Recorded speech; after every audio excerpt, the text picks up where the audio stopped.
আমাদের রেদওয়ানুল করিম। কারণ এই যে আজকের রিভিশন ক্লাসটা দিবে হচ্ছে আমাদের রেদওয়ানুল করিম, এবং রেদওয়ানুল করিম ফৌজদারি কার্যবিধি আইনের 42 ধারা থেকে ফৌজদারি কার্যবিধি আইনের 105 ধারা পর্যন্ত।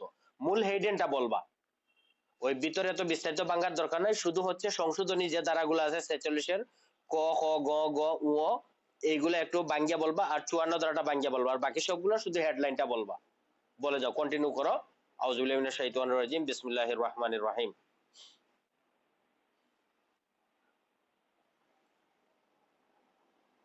আমরা এখন থেকে প্রত্যেক সপ্তাহের বৃহস্পতিবারে যে রিভিশন ক্লাস হবে এটা এক একজনকে আমরা ধরবো, যে আপনি গত সপ্তাহের রিভিশনটা আপনি দেন।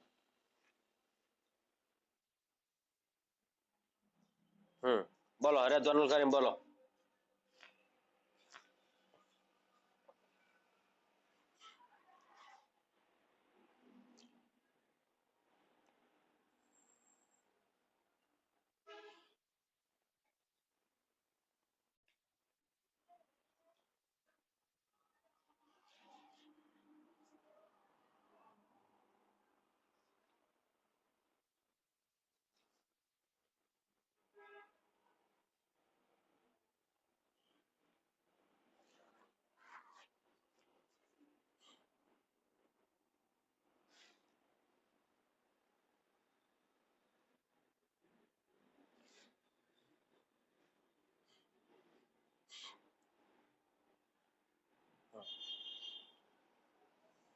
হ্যাঁ বলো, কন্টিনিউ করো।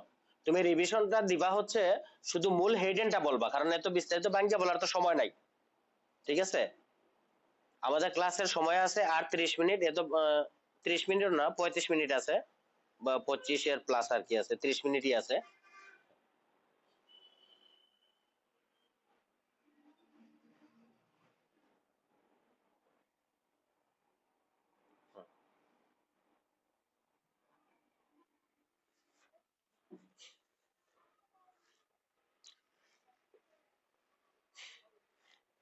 হ্যাঁ, জনসাধারণকে সাহায্য করবে 43 দ্বারা।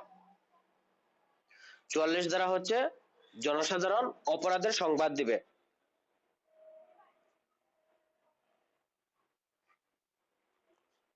হ্যাঁ, 45 দ্বারা হচ্ছে কতিপয় ব্যক্তি কতিপয় অপরাধের সংবাদ দিবে। কতিপয় ব্যক্তি কারা? চৌকিদার, সরকারি কর্মচারী, হিসাব নবিশ এরা। 46 দ্বারা হচ্ছে গ্রেপ্তারের সংজ্ঞা।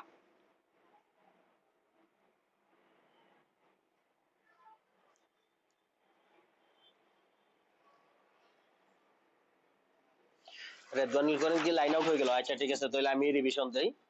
ফৌজদারি কার্যবিধি আইনের 46 দ্বারা হচ্ছে গ্রেপ্তার। 46-এর 1 হচ্ছে কিভাবে গ্রেপ্তার করবেন, সে যদি কত দ্বারা গ্রেপ্তার না মানে তাহলে সেই ক্ষেত্রে গ্রেপ্তার। 46-এর 2 হচ্ছে গ্রেপ্তার পলায়ন প্রতিরোধ করার জন্য বল প্রয়োগ করবেন। 46-এর 3 হচ্ছে মৃত্যুদণ্ড বা যাবজ্জীবন কারাদণ্ড প্রাপ্ত হইলে সেই ক্ষেত্রে তার মৃত্যু ঘটানো যাবে।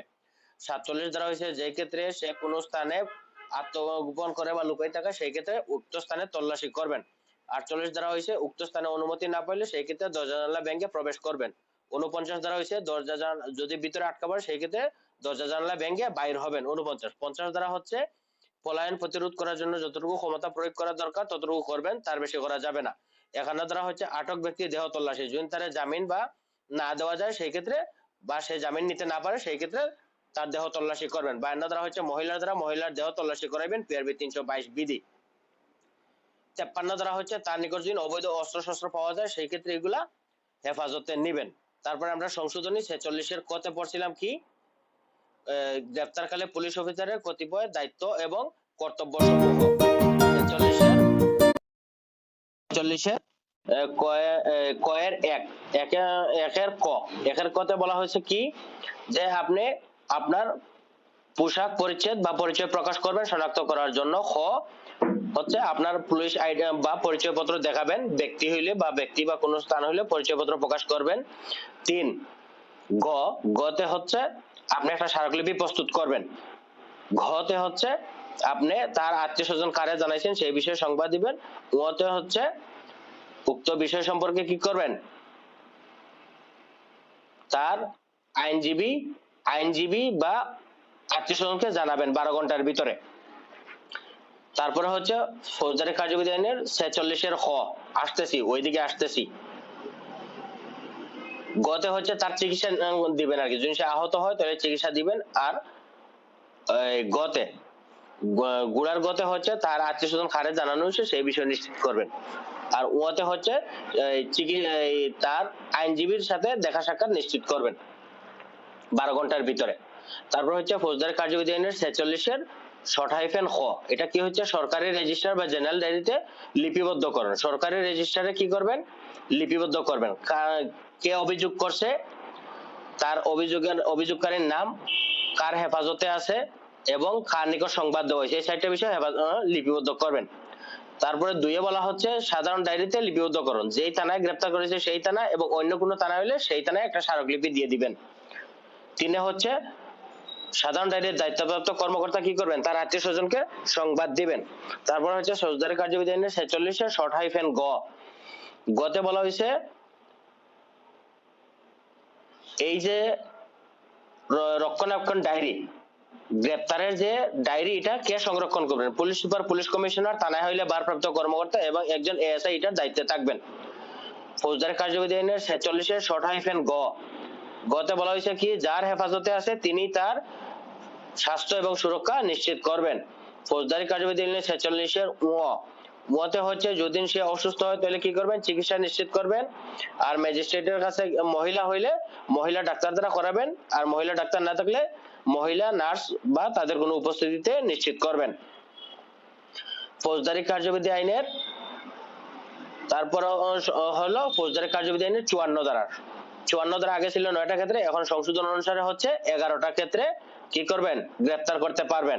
এক কথায় মনে রাখবেন, কথাগুলো হচ্ছে কি, পুলিশের উপস্থিতি আমলযোগ্য অপরাধ করলে, 2 পুলিশের কেসে যেই ক্ষেত্রে অভিযোগ থাকে তার শাস্তি হবে কি 7 বছরের কম, 3 যেই ক্ষেত্রে তার সন্দেহ করা হয় যে তার শাস্তি হবে 7 বছরের বেশি, 4 যেই ক্ষেত্রে সে কি হয়েছে গড় ভাঙ্গার সরঞ্জামাদি পাওয়া গেছে, 5 সরকার কর্তৃক ঘোষিত অপরাধী, 6 পুলিশের কাজে বাধা প্রদানকারী চুরাই মাল গ্রহণকারী, 7 হচ্ছে পুলিশের কাজে বাধা প্রদানকারী, 8 সামরিক বাহিনী হতে পলায়নকারী, 9 বিদেশে অপরাধ করে দেশে এসেছে এরকম ব্যক্তি, 10 ফৌজদারি কার্যবিধি 565 বিধান লঙ্ঘনকারী, 11 যে ক্ষেত্রে পুলিশের নিকট থেকে রিকোজিশন বা অধিবেশন পত্র পাওয়া যায় সেই ক্ষেত্রে।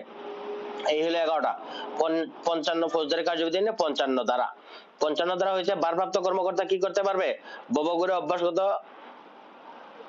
অভ্যস্ত অপরাধীদের কি করতে পারবে, বিনা পরোয়ানায় গ্রেফতার করতে পারবে। 55 ফৌজদারি কার্যবিধি 56 ধারা, উনি যদি অন্য কোনো অফিসার বা অধস্তন অফিসারকে দিয়ে কি করে গ্রেফতার করে, সেই ক্ষেত্রে উনি লিখিত আদেশ দিবেন, অপরাধের বিবরণ উল্লেখ করবেন এবং তার নাম ঠিকানা উল্লেখ করিয়া ও তামিলকারী অফিসের নাম উল্লেখ করবেন। এই 4টা বিষয় উল্লেখ করে দিবেন ফৌজদারি কার্যবিধি 56 ধারা। কারণ যেহেতু আমাদের এটা রিভিশন ক্লাস, এত বিস্তারিত বলার সুযোগ নাই, তারপর যেগুলো বিস্তারিত বলা দরকার এগুলো একটু শর্ট ভাবে বলে দেবো, আপনারা একটু মনে নেবেন। আর বাকি সব ক্লাসগুলা ইউটিউবে এবং ফেসবুক পেজে দেওয়া আছে, সেই জায়গায় দেখে নেবেন। ফৌজদারি কার্যবিধি আইনের 57 ধারা, যেই ক্ষেত্রে সে আমলের অযোগ্য অপরাধ করে অর্থাৎ নাম ঠিকানা দিতে অস্বীকৃতি জানায়, সেই ক্ষেত্রে কি করবে, তার কে বিনা পরোয়ানায় গ্রেফতার করতে পারবে। ফৌজদারি কার্যবিধি আইনের 57 ধারা। 58 ধারা হচ্ছে কি, বিনা পরোয়ানায় গ্রেফতারকৃত ব্যক্তিকে অনুসরণ করে সমগ্র বাংলাদেশে যাওয়া যাবে, তবে বিদেশে যাওয়া যাবে না।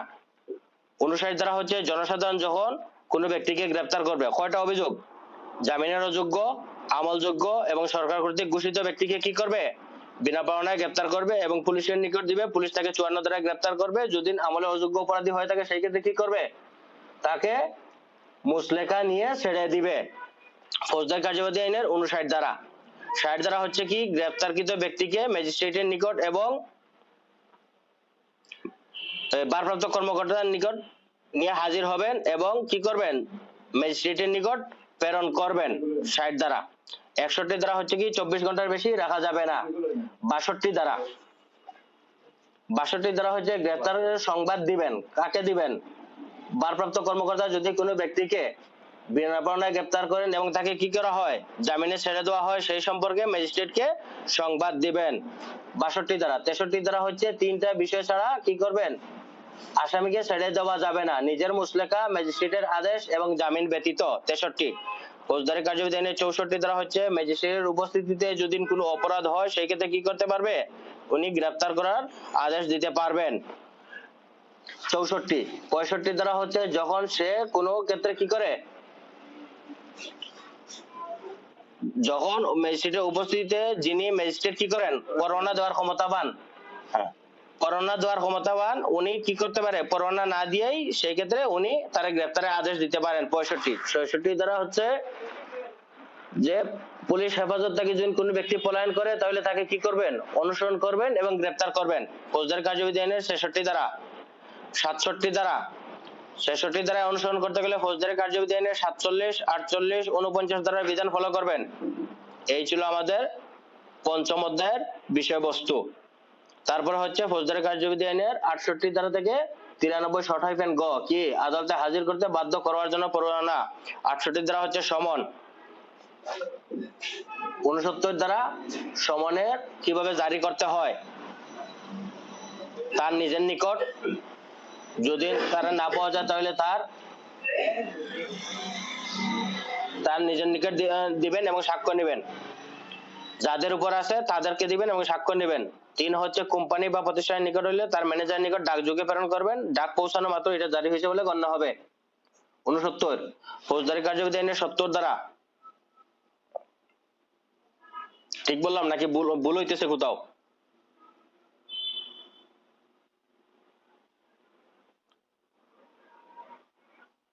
হ্যাঁ ঠিক আছে, আচ্ছা।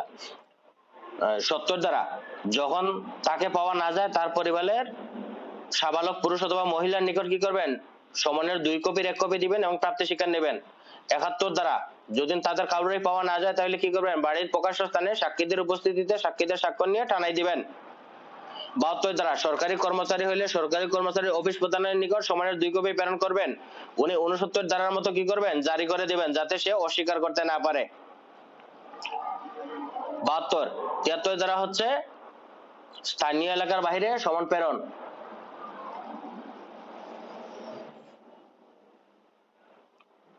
73 ধারা স্থানীয় এলাকার বাইরে সমন প্রেরণ।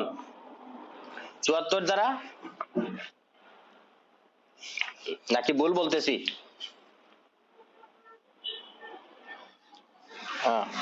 আচ্ছা, 74 ধারা হচ্ছে যখন সমন জারির প্রমাণ জারিকারী অফিসার যদি আদালতে উপস্থিত না হয় সেই ক্ষেত্রে উনি কি করবেন, কৈফিয়ত লেখে আদালতে প্রেরণ করে দিবেন।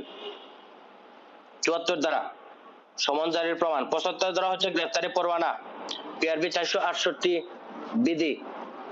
76 ধারা হচ্ছে জামিনযোগ্য গ্রেফতারি পরোয়ানা। 77 ধারা যে ক্ষেত্রে অন্য কোনো ব্যক্তি বা পুলিশ অফিসার নিকট পরোয়ানা প্রেরণ করতে হবে, তবে মেট্রোপলিটন এলাকার জন্য অবশ্যই মেট্রোপলিটন পুলিশের নিকট প্রেরণ করতে হবে।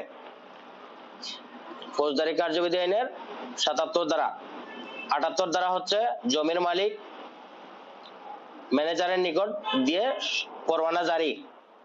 79 ধারা অধস্তন অফিসারকে দিয়ে পরোয়ানা জারি করা, তবে অবশ্যই যদি এএসআই ভারপ্রাপ্ত কর্মকর্তার দায়িত্বে থাকে তাহলে উনি কি করবে, নিজেই তামিল করতে হবে, উনি আর অধস্তনকে দিতে পারবে না। 79 ধারা। 80 ধারা হচ্ছে গ্রেফতারের সারমর্ম জানাবেন। 81 ধারা গ্রেফতারকৃত ব্যক্তিকে অবিলম্বে আদালতে হাজির করবেন। 82 ধারা গ্রেফতার পরোয়ানা সহকারে সমগ্র বাংলাদেশে কার্যকর করা যাবে।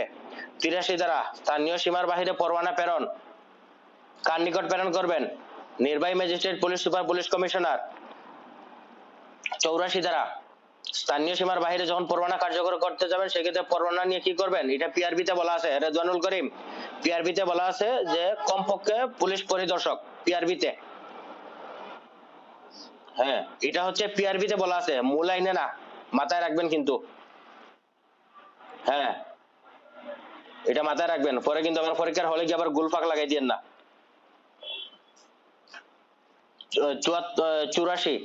84 হচ্ছে ফৌজদারি কার্যবিধি 84 ধারা স্থানীয় সীমার বাইরে যদি পরোয়ানা কার্যকরী করতে গিয়ে দেখা যায় যে আসামি পলায়ন প্রতিরোধ করা যাবে না, সেক্ষেত্রে কি করবেন, আগে গিয়ে পরোয়ানা কার্যকর করবেন, তারপরে পুলিশ সুপার, পুলিশ কমিশনার বা নির্বাহী ম্যাজিস্ট্রেট বা ভারপ্রাপ্ত কর্মকর্তার নিকট হাজির হবেন। 85 ধারা আসামি সহকারে পুলিশ সুপার, পুলিশ কমিশনারের নিকট হাজির হবেন, ওনারা যদি জামিনের দেওয়ার ব্যবস্থা থাকে সেক্ষেত্রে জামিন দিবেন, না হলে পরবর্তী ব্যবস্থা ওনারাই নেবেন। 86 ধারা যে ক্ষেত্রে আসামি নিয়ে হাজির হওয়ার পরে পুলিশ সুপার, নির্বাহী ম্যাজিস্ট্রেট, পুলিশ কমিশনার যে আদেশ দিবেন সেই আদেশ অনুযায়ী পরবর্তী কার্যক্রম করবেন। 86 87 ধারা হচ্ছে হুলিয়া, পিআরবি 472 বিধি, পিআরবি 472 বিধি হুলিয়া বা ঘোষণা। কতদিন সময় দিবেন? কমপক্ষে 30 দিন সময়।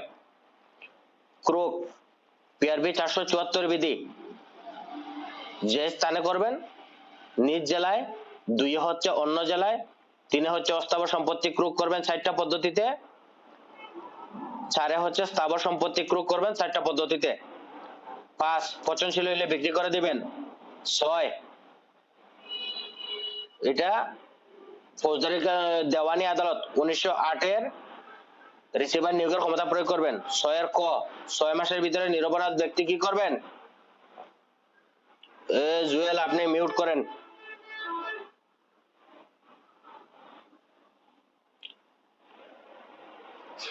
6 মাসের ভিতরে দাবি করবেন। 6 এর ক, 6 এর কতে হচ্ছে যেই আদালত আদেশ দিন সেই আদালতে করবেন। 6 এর গ, 88 6 এর গ হচ্ছে তারা বিবেচনা করে যদি আপনারটা সত্যতা পাওয়া যায় তাহলে আপনাকে ফেরত দিবে। ঘ হচ্ছে যদি নাকচ করে সেই ক্ষেত্রে আপনি কি করবেন? ওই আদালতের বিরুদ্ধে 1 বছরের ভিতরে মামলা করতে পারবেন। ও যে ক্ষেত্রে আসামি কি করে যদি হাজির হয় তাহলে তারে ক্রুকের আদেশটা কি অব্যাহতি দিবেন। 7 ধারা হচ্ছে ক্রুকের আদেশ হতে 6 মাসের ভিতরে সম্পত্তি বিক্রি করা যাবে না। 7 89 ধারা সম্পত্তি প্রত্যর্পণ, যদি উক্ত ব্যক্তি হাজির হইয়া যদি সে কারণ দর্শাইতে পারে যে সে সমন ওয়ারেন্ট পরোয়ানা কিছুই পায় নাই, সেই ক্ষেত্রে কি করবে? 2 বছরের ভিতরে সে এসে হাজির হলে তার সম্পত্তি তাকে ফেরত দিবে, তবে অবশ্যই যে খরচ আছে এই খরচগুলা বাদ দিয়া। 90 ধারা সমনের অতিরিক্ত পরোয়ানা বা সমনের পরিবর্তে পরোয়ানা প্রেরণ। 91 ধারা হাজির ব্যক্তির নিকট থেকে মুসলেখা নিবে। 92 ধারা সে মুসলেখার শর্ত লঙ্ঘন করলে তাকে গ্রেফতারি পরোয়ানা দিয়ে হাজিরের আদেশ দিবেন। 93 ধারা এই যে সমন ওয়ারেন্ট পরোয়ানা যে কার্যকর গুলা হয়েছে এই অধ্যায় অনুসারে সেইগুলা উক্ত আইন অনুসারে হয়েছে বলে গণ্য হবে। 93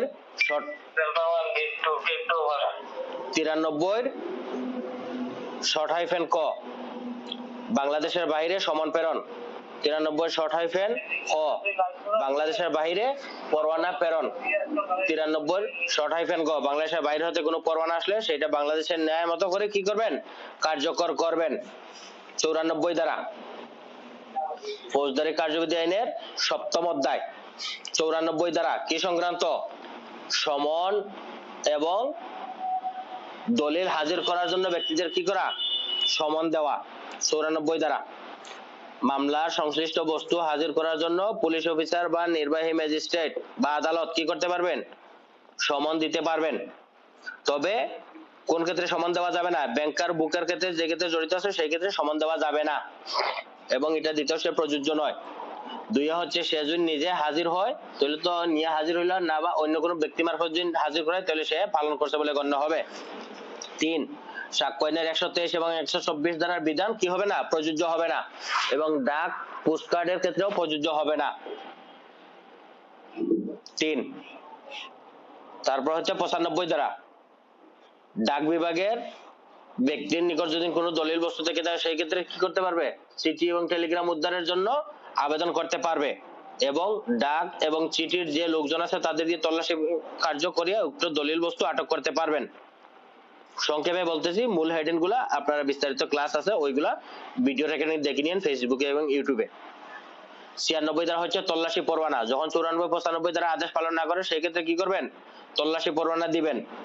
96 97 ধারা হচ্ছে স্থান সংরক্ষণ করে দেবেন। 98 ধারা চোরাই মাল, জাল, দলিল ইত্যাদি উদ্ধার করার ক্ষেত্রে তল্লাশি পরোয়ানা দিবেন এবং 5টা ক্ষমতা দিবেন। ক্ষমতাগুলা কি? প্রবেশের ক্ষমতা, তল্লাশির ক্ষমতা, আটকের ক্ষমতা, সংরক্ষণের ক্ষমতা এবং কি আদালতে গ্রেফতার এবং হাজিরের ক্ষমতা। 98 ধারা ফৌজদারি কার্যবিধি 99 ধারা 99 ধারা হচ্ছে স্থানীয় সীমার বাহিরে পরোয়ানা প্রেরণ। তল্লাশি পরোয়ানা কি করতে পারবে? স্থানীয় সীমার বাহিরে প্রেরণ করতে পারবে। 93 শর্ট হাইফেন ক, বাজেয়াপ্ত ঘোষণা কি করবেন, বাজেয়াপ্ত ঘোষণা এবং তল্লাশি পরোয়ানা জারি, অবৈধ অশ্লীল বই পুস্তক উদ্ধারের জন্য তল্লাশি পরোয়ানা। 93 শর্ট হাইফেন ক, এগুলোর মধ্যে কিন্তু আপনারা এমসিকিউ পাবেন, এমসিকিউ গুলো কিন্তু খুব হার্ড হবে, অতএব ওইগুলো মাথায় রাখবেন। 93 শর্ট হাইফেন ক, বাজেয়াপ্তির আদেশের জন্য কি করতে পারবে, আদালতে আবেদন করতে পারবে 2 মাস সময়ের ভিতরে। 93 শর্ট হাইফেন গ, ওনারা কি করবেন, বেঞ্চ গঠন করবেন, বেঞ্চ গঠন করে যদি হয় তাহলে তারে মুক্তি দিবেন, আর মিথ্যা হইলে এগুলো সাক্ষ্য হিসেবে গ্রহণ করবেন গতে। আর ওতে হচ্ছে কি করবেন, এগুলো প্রমাণের জন্য সাক্ষ্য প্রমাণে হাজির করতে পারবেন। 100 দ্বারা অবৈধভাবে আটক ব্যক্তিকে উদ্ধারের জন্য তল্লাশি পরোয়ানা। 101, যে ক্ষেত্রে তল্লাশি পরোয়ানা 101 দ্বারা হচ্ছে যে ক্ষেত্রে তল্লাশি পরোয়ানা ফৌজদারি কার্যবিধি আইনের 96, 98, 99 ক, 100 দ্বারা এগুলা পালন করতে গিয়ে কি করতে পারবে, গ্রেফতারি পরোয়ানা 43, 75, 77, 79, 82, 83, 84 দ্বারা বিধান ফলো করবেন বা অনুসরণ করবেন। 102, আবদ্ধ স্থানে ভারপ্রাপ্ত ব্যক্তি তল্লাশি করতে পারবেন। এখানে আপনার এই যে 48 দ্বারা দরজা জানলা ভাঙার ক্ষমতা কিন্তু এই 102 দ্বারাই আপনাকে দিছে।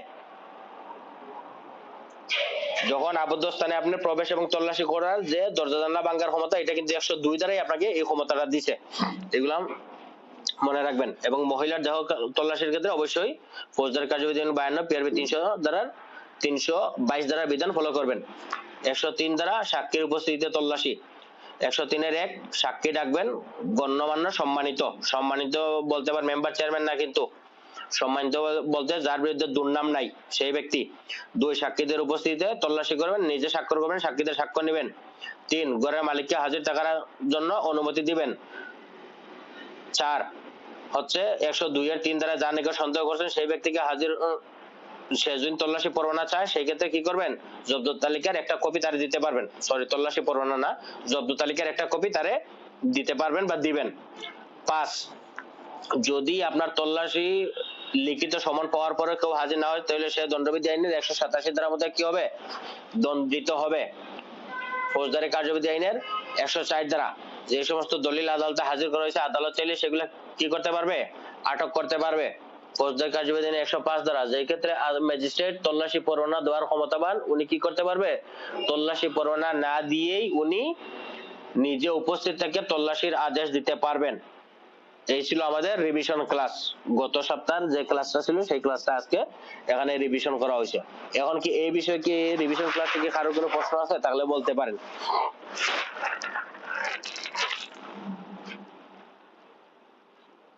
আগামীকালকে আপনাদের এমসিকিউ পরীক্ষা হবে 50টা প্রশ্ন, সবাই ওএমআর শিট প্রিন্ট করে নেবেন। ওএমআর শিট ছাড়া রেজাল্ট দেখা হবে না এবং রেজাল্ট দেওয়া হবে না। সঠিক উত্তর আপনার ওএমআর শিট ছাড়া গ্রুপে দেব না। আর সবাই ওএমআর শিট ফিল আপ করিয়া আমার পার্সোনাল হোয়াটসঅ্যাপে অথবা গ্রুপে দিয়ে দিবেন, আর রেজাল্টটা আপনাদের পার্সোনালি জানাই দেওয়া হবে। সঠিক উত্তরগুলা কি করবে, আপনাদের ঠিক চিহ্ন দিয়ে দিয়ে দেওয়া হবে, আর ভুলগুলা শুধু কারেকশন করে দেওয়া হবে আগামীকালকে। আর আমাদের লিখিত ব্যাচ এই মাসের 15 তারিখ থেকে শুরু হবে।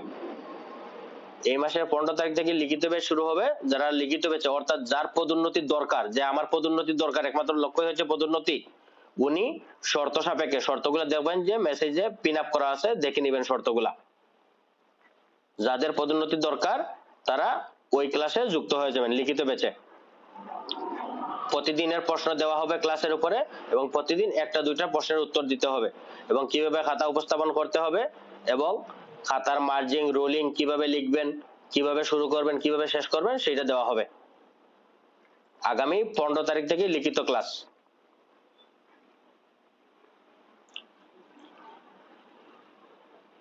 কারোর কোনো প্রশ্ন আছে? জামিল,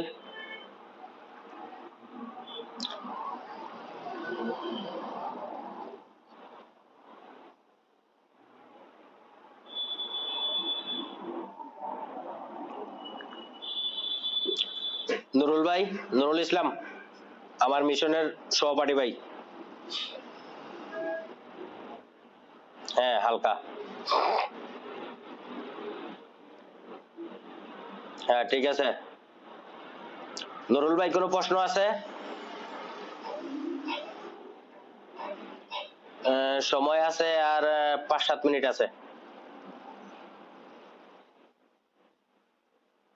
101, হ্যাঁ ঠিক আছে, গুড, ভালো জিনিস। 101 হচ্ছে কি, অর্থাৎ আমরা তো 96, 98, 99 ক এবং 100 দ্বারা তল্লাশি পরোয়ানা পাইলাম। এখন এটা বলছে কি 101 এর মূল স্পেসিফিক বিষয়টা হচ্ছে যে আমরা যে গ্রেফতারি পরোয়ানা তামিল করতে গেলে যে শর্তগুলো পালন করি, গ্রেফতারি পরোয়ানা তামিল করতে গেলে কি আমরা জনসাধারণের সাহায্য নেই না, বা জনসাধারণ সাহায্য নিতে পারে, সেই ক্ষেত্রে তল্লাশি পরোয়ানার ক্ষেত্রে জনসাধারণ সাহায্য নিতে পারবে। তারপরে কি হয়েছে, পুলিশ অফিসার না পাইলে কি করবে, অন্য কোনো ব্যক্তির দিয়েও তল্লাশি পরোয়ানা কার্যকর করাইতে পারবে। পুলিশ অফিসার পাইছে, এখন পুলিশ অফিসার তার অধস্তনকে দিয়ে তল্লাশি পরোয়ানা করাইতে পারবে। 82 দ্বারা তল্লাশি, যেমন গ্রেফতার করতে গেলে আমরা সমগ্র বাংলাদেশে যাইতে পারি, তল্লাশি পরোয়ানা কার্যকর করতে সমগ্র বাংলাদেশে যাওয়া যাবে। তারপরে হচ্ছে কি 83 দ্বারা স্থানীয় সীমার বাইরে তল্লাশি পরোয়ানা প্রেরণ করা যাবে, ওই গ্রেফতারি পরোয়ানার কার্যক্রম। 84 দ্বারাও হচ্ছে একই কার্যক্রম, অর্থাৎ গ্রেফতারি পরোয়ানা কার্যকর করতে গিয়ে আমরা যে শর্তগুলো পালন করি, তল্লাশি পরোয়ানা কার্যকর করতে গেলে সেম শর্তগুলো আমরা পালন করতে পারবো। অর্থাৎ সমগ্র বাংলাদেশে যাইতে পারবো, অন্য স্থানে অন্য এলাকায় যাওয়া যাবে, এবং অন্য ভারপ্রাপ্ত কর্মকর্তাদের দিয়েও সেই তল্লাশি পরোয়ানা কার্যকর করা যাবে। আস্তে বাইরে যাও ইসমাইল, বুঝা গেল?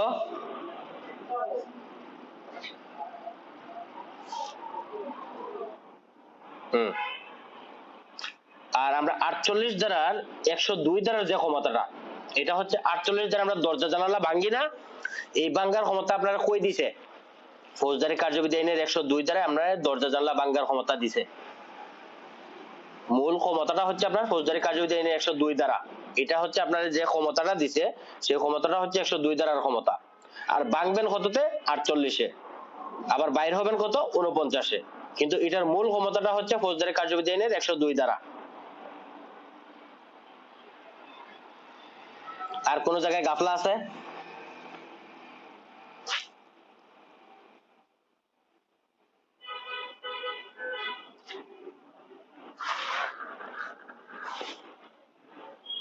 হ্যাঁ সঠিক, হ্যাঁ ওই যে 47, 48, 49-এর যে বিধান, এটা মূলত হচ্ছে 102 ধারার ক্ষমতা।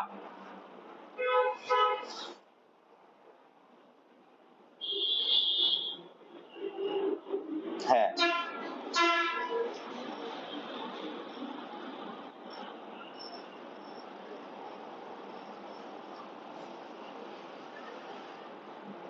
আর কিছু?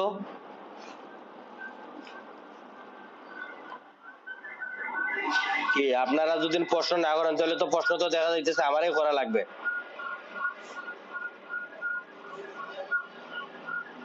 কি আপনাদের কি আর কোনো প্রশ্ন নাই? প্রশ্ন করেন না দেখি, আমি যদি না পারি তাহলে আপনাদের কাছ থেকে জানবো, শিখবো, সমস্যা নাই তো।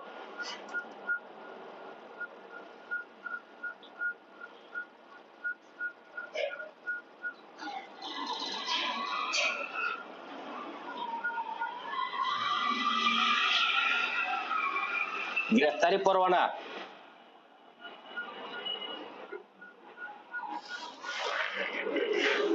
কত?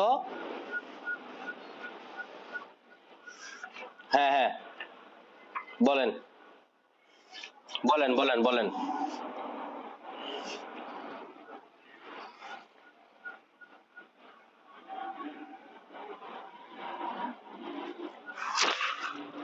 হ্যাঁ সঠিক, হ্যাঁ সামনে।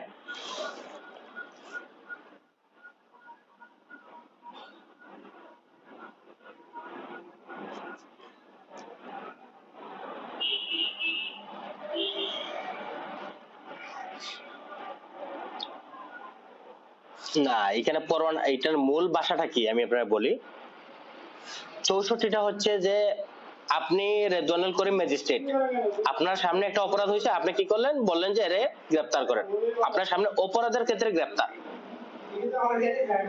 আর 65টা কি, যেমন আপনি রেদওয়ানুল করিম, আপনি কিন্তু পরোয়ানা দেওয়ার জন্য আপনার ক্ষমতা আছে, ঠিক আছে, আপনার পরোয়ানা দেওয়ার জন্য ক্ষমতা আছে, আপনি কি করলেন, পরোয়ানা না দিয়ে আপনি উপস্থিত, আপনি কি করলেন, এসআই আরিফুল বললেন যে এর গ্রেফতার করেন, আপনি পরোয়ানা না দিয়েই মৌখিক আদেশ দিলেন যে এর গ্রেফতার করেন, এটা হচ্ছে আপনার ক্ষমতা 65।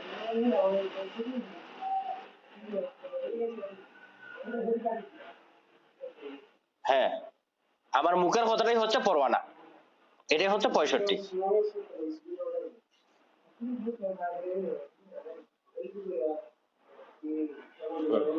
আর কোন প্রশ্ন?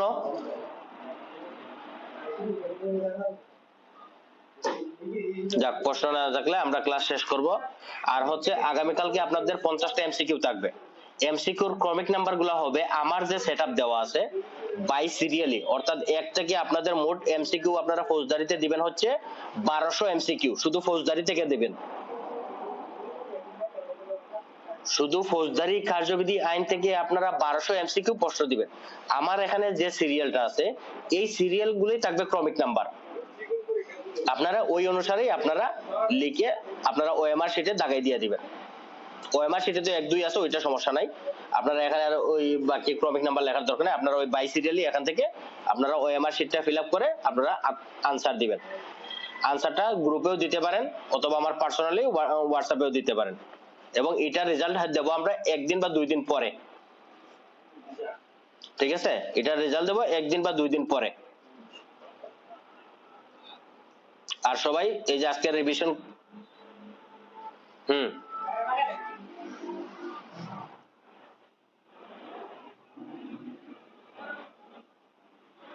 হ্যাঁ, এটা সিঙ্গেল সিঙ্গেল বই কিনে তো লাভ নাই, সিঙ্গেল সিঙ্গেল বই কিনা এগুলা লস।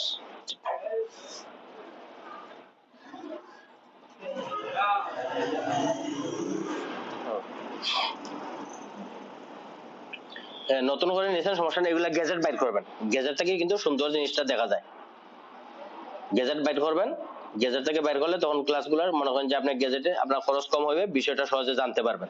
আর এখন অনলাইন ক্লাসে কিন্তু বিভিন্ন স্যার বিভিন্ন রকম মনে করেন যে এগুলো উপস্থাপনা করে, আপনি যেটা সহজ হয় সেটা গ্রহণ করবেন। ঠিক আছে, আর আমাদের মনে হয় যে অনলাইনে তো এখন দেখা যায় যে অনেক স্যাররা আছে, তো যদি আপনার দেখা গেছে আমার পড়া ভালো না লাগে সমালোচনা করার দরকার নাই, কারণ কেউ কিন্তু আইনের ঊর্ধ্বে না, কেউ কিন্তু বেশি জানে না, আইন সবাই জানে। ঠিক আছে, যে আমার অমুক স্যারের পড়া ভালো লাগে না সমালোচনা করলেন, অমুক স্যার আমার কাছে খুব খারাপ লাগে এটা সমালোচনা করলেন, সমালোচনা করার দরকার নাই, আপনার যার পড়া ভালো লাগে আপনি তার পড়া রিসিভ করবেন। ঠিক আছে, সমালোচনা করবেন না। আর আইন নিয়ে কখনো অহংকার করার কোনো সুযোগ নাই, কোনো বিষয় নিয়ে অহংকার করবেন না, অহংকার একমাত্র আল্লাহর। আপনি আইন নিয়ে অহংকার করবেন আপনার পতন নিশ্চিত, এই জন্য কোনো জিনিস নিয়ে অহংকার করার সুযোগ নাই। আর কখনোই কোনো ব্যক্তিকে তুচ্ছ তাচ্ছিল্য করবেন না, যে আমি আইন বেশি জানি সে আইন কম জানে, এটাই কখনোই করতে যাবেন না। আপনি সবসময় মনে করবেন যে আপনি অদম আর বাকি সব হচ্ছে উত্তম, এটা সবসময় মাথায় রাখবেন, যে আমি আইন জানি না আরেকজন আমার চেয়ে আইন ভালো জানে, এটা সবসময় মাথায় রাখবেন। আর কখনোই কোনো টিচারকে তুচ্ছ তাচ্ছিল্য করবেন না, এটা যে টিচারই হোক। আমার পড়া যদি আপনার কাছে ভালো না লাগে তাহলে আপনি অটোমেটিক চলে যাবেন, যার পড়া আপনার কাছে ভালো লাগে আপনি তার কাছে পড়বেন।